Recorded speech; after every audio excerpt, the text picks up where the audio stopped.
Sir, ಹೋದ ವರ್ಷ ನಾವು ಬೆಲೆ ಬಗ್ಗೆ ರೈತರ ಬಗ್ಗೆ ಮಾತಾಡಿದ್ದೆ. ಮಾವು ಬೆಲೆ ಎಲ್ಲೂ ಕುಸಿದಿಲ್ಲ. ಇವಾಗ ಮೊನ್ನೆ ವರದಿ ನೋಡಿದ್ದೆ, ಶ್ರೀನಿವಾಸ್ ವರದಿ. ನಮ್ಮ ಬೆಂಗಳೂರಲ್ಲಿ ಆಲ್ಮೋಸ್ಟ್ ಇನ್ನೂ 80% ಮಾಲು ಆಂಧ್ರದಿಂದ ಬರ್ತಾ ಇದೆ. ಒಳ್ಳೆ ಬೆಲೆ ಇದೆ. ತೋತಾಪರಿ ಬಂದು ಕಲರ್ ತೋತಾಪರಿ 12 ರೂಪಾಯಿಂದ 20 ರೂಪಾಯಿ ಇವತ್ತೊಂದು ಬೆಲೆ ಹೇಳ್ತಾ ಇರೋದು. ಬೇನಿಷ ಬೈಗನಪಲ್ಲಿ ಬಂದು ಒಳ್ಳೆ ಬಂದು ಪೇಪರ್ ಕಾಯಿ ಬಂದು 60ರಿಂದ 65, ಮಲ್ಲಿಕಾ ಬಂದು 70ರಿಂದ 75 ಪೇಪರ್ ಕಾಯಿ. ಒಳ್ಳೆಕಾಯಿ ಬಂದು ನಿಮ್ಮ ಸೇಂದುರ 15 ರೂಪಾಯಿಂದ 25, ಮಲ್ಗೋಬ 80ರಿಂದ 100. ಈ ಥರ ಒಳ್ಳೆ ಬೆಲೆ ಸಿಗ್ತಾ ಇದೆ. ಅಂದರೆ ಶ್ರೀನಿವಾಸಪುರ ಮಾರ್ಕೆಟು ಇಲ್ಲ ಬೇರೆ ಕಡೆ ಮಾರ್ಕೆಟ್ ಬಂದಾಗ ಸ್ವಲ್ಪ ತೋತಾಪರಿಯನ್ನು ಹೆಚ್ಚು ಕಮ್ಮಿ ಆಗಿರ್ಬೋದು. ನಾನೊಂದು ವರದಿ ಕಳಿಸ್ತೀನಿ ನೋಡಿ. ನಿನ್ನೆ ಲಾಲ್ಬಾಗಲ್ಲಿ ನಾನು ಖುದ್ದಾಗಿ ನೋಡಿದ್ದೀನಿ. ಆಚೆ ರಿಟೇಲ್ ಲಾಲ್ಬಾಗ್ ಮುಂದೆ ಒಂದು ರಿಟೇಲ್ ಶಾಪ್ ಇದೆ ಅಫ್ಘಾನ್ಸ್ದು. ಅಂಥದ್ದು ಸುಮಾರು ಮಳಿಗೆ ಇದೆ ಇವ್ರದ್ದು, ಅಫ್ಘಾನ್ಸ್ನವ್ರದ್ದು. ಅಲ್ಲಿ ತೋತಾಪರಿ ಬೆಲೆ ನೋಡಿ 60-65 ಒಂದು ರಿಪೋರ್ಟು ಕಳಿಸ್ತೀನಿ ನೋಡಿ. ಆ ಥರ ಸರ್ಕಾರದ ಸಂಸ್ಥೆ ಯಾವುದಿದೆ ಎಲ್ಲ ಸಂಸ್ಥೆಗಳು ಅಲ್ಲಿ ಬೆಲೆ ನೋಡಿ ಯಾವ ಥರ ಇದೆ. ತೋತಾಪರಿನೆಲ್ಲ ಮಲ್ಲಿಕಾ ಇದೆ, ಕೇಸರ್ ಅಂತ ಬೆಲೆ ಹೇಳ್ತಾ ಇದ್ದಾರೆ. ಕೇಸರ್ ಅಲ್ಲ, ಅದು ಬೇರೆ ದಸೇರಿ, ಅದೆಲ್ಲ ಬೆಲೆ ಎಷ್ಟಿದೆ. ಅಲ್ಲಿ ಅರ್ಧ ಮುಕ್ಕಲ್ಲಿ ಬರುವ ರೈತರದ್ದು ಇವ್ರು ತೊಗೊಳ್ಳಿ, ಯಾಕೆ ತೊಗೊಳ್ಳಲ್ಲ? ಸರ್ಕಾರ ಸಂಸ್ಥೆ ರೈತರಿಗೆ ಬರತಾನೆ ಇರೋದು. ರೈತರಿಗೆ ಸಪೋರ್ಟ್ ಕೊಡಬೇಕಲ್ಲ ಇವರು. ಬೇರೆ ಯಾರ್ದು ತೊಗೊಂಡು 10-20% ಅಲ್ಲಿ ರೈತರು ಇರ್ತಾರೆ. ದಿನ ಒಂದು 100 ಗಾಡಿ ತೊಗೊಳ್ರಿ. ನಮ್ಮ ಮಾರುಕಟ್ಟೆಗಳಲ್ಲಿ ಬರೋದು 100-150 ಗಾಡಿ ಇನ್ನೂ ಬರ್ತಾ ಇದೆ. ಅಲ್ಲಿ ತೊಗೊಳ್ಳಿ. ಅಲ್ಲಿ ರೈತರಿಗೆ ಸಹಾಯ ಮಾಡಬೇಕಂದ್ರೆ ಬೆಲೆ ನಿಗದಿ ಮಾಡಿ. ಅಲ್ಲಿ ಅದಾಗಲ್ಲ. ಸುಮ್ಮನೆ ಇಲ್ಲಿ ಹೇಳ್ತೀರ ಎಲ್ಲ ಸರ್ಕಾರಗಳು ರೈತರ ಪರ ಹೇಳಿದ್ರೆ ಯಾರು ರೈತರ ಪರ ಅಲ್ಲವಲ್ಲ. ಇತ್ತೀಚೆಗೆ ಇವತ್ತು ಅಲ್ಲ, ಒಂದು ಸುಮಾರು 15 ದಿನನೂ ನಮ್ಮ ಬೆಲೆ ಬೆಂಗಳೂರು ಮಾರ್ಕೆಟ್ ಬೆಲೆ, ಬೆಂಗಳೂರು APMC ಮಾರ್ಕೆಟ್ ಸಿಂಗೇನಗರಲ್ಲಿ ಇನ್ನೂ ಮಾವು ಬೆಲೆ ತುಂಬ ಚೆನ್ನಾಗಿದೆ. ಈ ಮಾಧ್ಯಮದವರು, ನಮ್ಮ ಆತ್ಮೀಯ ಮಾಧ್ಯಮದವರು TV ಟವರ್ ಹೋಗ್ತಾರೆ, ಇಲ್ಲ ರಿಟೇಲ್ ಮಾರ್ಕೆಟ್ಗಳು ಸಿಟಿ ಮಾರ್ಕೆಟ್ ನೋಡ್ತಾರೆ. ಬೇರೆ ಕಡೆ ಎಲ್ಲಿ ಹೋಲ್ಸೇಲ್ ಇದೆ ಎಲ್ಲೂ ನೋಡ್ತಾ ಇಲ್ಲ. ಹೋಲ್ಸೇಲ್ ಮಾರ್ಕೆಟ್ ಎಲ್ಲಿದೆ ಮಾವು ಅವ್ರು ಕೇಳಿ, ಎಲ್ಲಿದೆ ಹೋಲ್ಸೇಲ್ ಮಾರ್ಕೆಟ್ ಎಲ್ಲಿದೆ ಕೇಳಿ.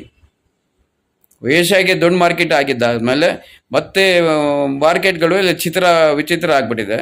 ಚನ್ನಪಣ್ಣಾರ ಇದೆ, ರಾಮನಗರ ಮಾರ್ಕೆಟ್ ಇದೆ, ಇವಾಗ ಶ್ರೀನಿವಾಸಪುರ ಮಾರ್ಕೆಟ್ ನಡೀತಾ ಇದೆ.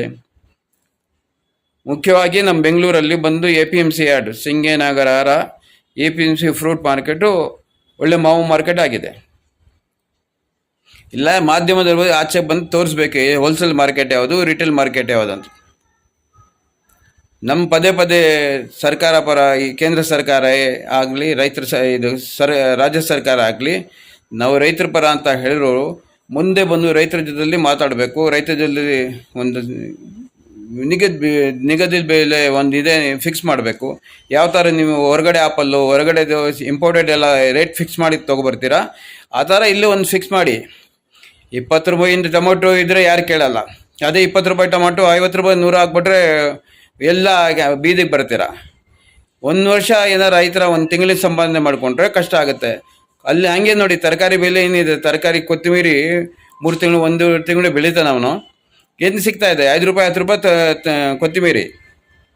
ಇದೇ ನಾವೇನು ಮಾಡೋದು? ಅದೇ ನೀವು ಇಂಪೋರ್ಟೆಡು ಹೊರದೇಶ ಎಷ್ಟೇ ಫ್ರೂಟ್ ಇದೆ ಬೆಲೆ ಏನು ಕೊಡ್ತಾ ಇದ್ದಾರೆ. ಇವಾಗ 4,000ಗೆ ಆಪಲ್ ಇದೆ, 4,000ದಿಂದ 3,000ದಿಂದ 4,500 ಆಪಲ್ ಇದೆ ಹೊರಗಡೆದು. ಅದು ಯಾರು ತಲ್ಲ ಅದು ತಿನ್ನೋದು ಅದೇ ತಿಂತಾ ಇದ್ದಾರೆ. ನೀವು ಮುಂದಿನ ತಿಂಗಳು ಜುಲೈ ಆಗಸ್ಟಲ್ಲಿ ಇಂಡಿಯನ್ ಆಪಲ್ ಬರುತ್ತೆ. ಅದಕ್ಕೆ 1,000-2,000 ಆದ ತಕ್ಷಣ ಯಾರು ಖರೀದಿ ಮಾಡಲ್ಲ.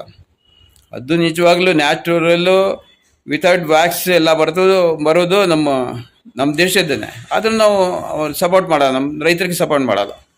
ಈ ಥರ ಆಗಿದೆ. ದಯವಿಟ್ಟು ಎಲ್ಲ ಸರ್ಕಾರ ಜೊತೆಲಿ ಸಾಮಾನ್ಯ ಜನತೆ ಆಚೆ ಬರಬೇಕು.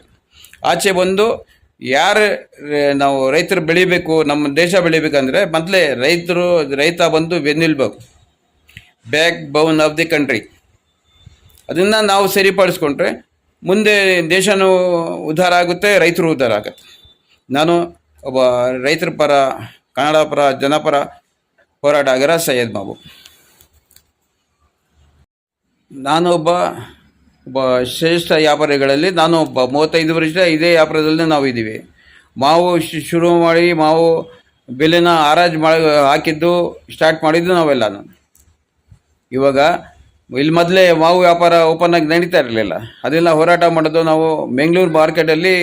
ಬೆಂಗಳೂರು ಮಾವು ಮಾರ್ಕೆಟ್ ಭಾಳ ದೊಡ್ಡ ಮಾರ್ಕೆಟ್ ಇತ್ತು, ಏಷ್ಯಾಗೆ ನಂಬರ್ 1 ಮಾರ್ಕೆಟ್ ಆಗಿತ್ತು. ಅದೆಲ್ಲ ಹೋಯ್ತು, ಎಲ್ಲೆಲ್ಲೋ ಯಾರೂ ಹೋರಾಟ ಮಾಡಲಿಲ್ಲ. ನಮ್ಮ ಸರ್ಕಾರ ಅಧಿಕಾರಿಗಳ ಜೊತೆ ಅವರು ಕೆಲವ್ರ ಜೊತೆಲಿ ಸೇರಿ ಮಾರ್ಕೆಟ್ ಅಭಿವೃದ್ಧಿ ಆಗಕ್ಕೆ ಬಿಡಲಿಲ್ಲ. ಎಲ್ಲ ಕಡೆ ಮಾರ್ಕೆಟ್ ಇದೆ, ಇವಾಗ 4-5 ಮಾರ್ಕೆಟ್ ಆಗಿಬಿಡ್ತು. ಅದು ಏಷ್ಯಾ ಮಾರ್ಕೆಟ್ ಎಲ್ಲೇ ಹೋಯ್ತು ಯಾರಿಗೂ ಗೊತ್ತಿಲ್ಲ. ನಾವು ಅದು ಹೋರಾಟ ಮಾಡಿ ಇವಾಗ ನಾನು ಒಬ್ಬ ರಾಜ್ಯ ಹಣ್ಣಿನ ಅಭಿವೃದ್ಧಿ ಸಂಸ್ಥೆಯ ಅಧ್ಯಕ್ಷನಾಗಿದ್ದೀನಿ. ಮತ್ತು ನಮ್ಮದೇ ಸ್ವತಃ ಫಾತಿಮಾ ಫ್ರೂಟಿನ ಮಾಲೀಕ ನಾನು.